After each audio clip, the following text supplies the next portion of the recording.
ನಾವು ಚಿಕ್ಕವರಿದ್ದಾಗ ಪಾತ್ರೆ ತೊಳೆಯೋದಕ್ಕೇನು ಮೈಯುಜ್ಜಕ್ಕೆ ಕೂಡ ತೆಂಗಿನ ನಾರೇ ಯೂಸ್ ಮಾಡ್ತಾ ಇದ್ದಿದ್ದು. ಕಾಲ ಬದಲಾದಂಗೆ ಪ್ಲಾಸ್ಟಿಕ್ಕು, ಫೈಬರು ಮತ್ತು ಮೆಟಲ್ದೆಲ್ಲದೂ ಪಾತ್ರೆ ತೊಳೆಯೋ ನಾರುಗಳು ಬಂದಿದ್ದೆ.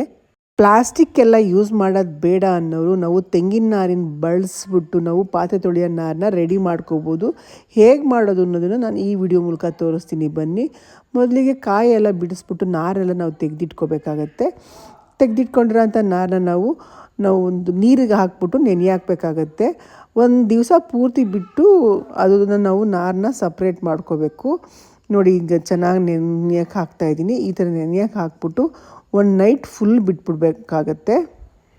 ನೆನೆಸ್ಕೊಂಡಿರೋ ಅಂಥ ನಾರನ್ನು ನಾವು ಬಿಡಿಸಿ ಕ್ಲೀನಾಗಿ ಆ ಗಂಟುಗಳನ್ನೆಲ್ಲ ಬಿಡಿಸ್ಕೋಬೇಕಾಗತ್ತೆ. ಬಿಡಿಸಿರೋ ಅಂಥ ನಾರನ್ನು ನಾವು ಬಿಸಿಲಲ್ಲಿ ಒಣಗಾಕೋಬೇಕಾಗತ್ತೆ. ಈ ರೀತಿಯಾಗಿ ನಾವು ತೆಂಗಿನ ನಾರನ್ನ ಯೂಸ್ ಮಾಡಿ ಪಾತ್ರೆ ತೊಳೆಯೋದ್ರಿಂದ ನಾವು ಪ್ಲಾಸ್ಟಿಕ್ ಸ್ಕ್ರಬ್ಬರ್ ಯೂಸ್ ಮಾಡೋದ್ರಿಂದ ಆಗೋವಂಥ ದುಷ್ಪರಿಣಾಮಗಳನ್ನ ನಾವು ಎದುರಿಸೋದು ಕಡಿಮೆ ಆಗುತ್ತೆ.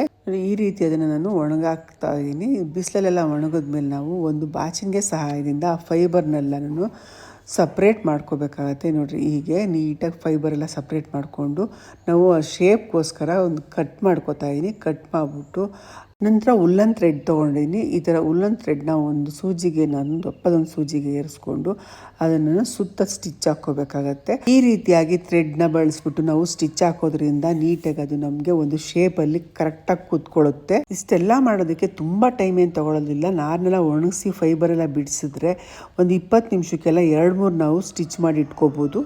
ಈ ರೀತಿಯಾಗಿ ನೋಡಿ, ನಾನು ಎಡ್ಜೆಲ್ಲನೂ ಕ್ಲೀನಾಗಿ ಸ್ಟಿಚ್ ಹಾಕೋತಾ ಇದ್ದೀನಿ. ಈ ಥರ ಮಾಡೋದ್ರಿಂದ ನಾರು ಸ್ಪ್ರೆಡ್ ಆಗೋದಿಲ್ಲ. ಇದನ್ನು ಕಾಜಾ ಹೊಲಿಗೆ ಅಂತ ಕರೀತಾರೆ. ಈ ಥರ ನೀಟಾಗಿ ಎಡ್ಜೆಲ್ಲನೂ ನಾವು ಕಾಜಾ ಹೊಲಿಗೆಯಲ್ಲಿ ಸ್ಟಿಚ್ ಹಾಕೊತ ಬರಬೇಕಾಗತ್ತೆ. ನೋಡಿ, ಈ ರೀತಿಯಾಗಿ ರೆಡಿ ಆಗುತ್ತೆ. ತೆಂಗಿನ ನಾರಿಂದ ಮಾಡಿರೋಂಥ ಫ್ರೆಂಡ್ಲಿ ಝೀರೋ ವೇಸ್ಟ್ ತೆಂಗಿನ ನಾರಿನ ಪಾತ್ರೆ ತೊಳೆಯೋ ನಾರು ರೆಡಿ ಆಯಿತು. ಈ ವಿಡಿಯೋ ನಿಮಗೆ ಇಷ್ಟ ಆದರೆ ಫ್ರೆಂಡ್ಸ್ ಆ್ಯಂಡ್ ಫ್ಯಾಮಿಲಿ ಜೊತೆ ಶೇರ್ ಮಾಡಿ.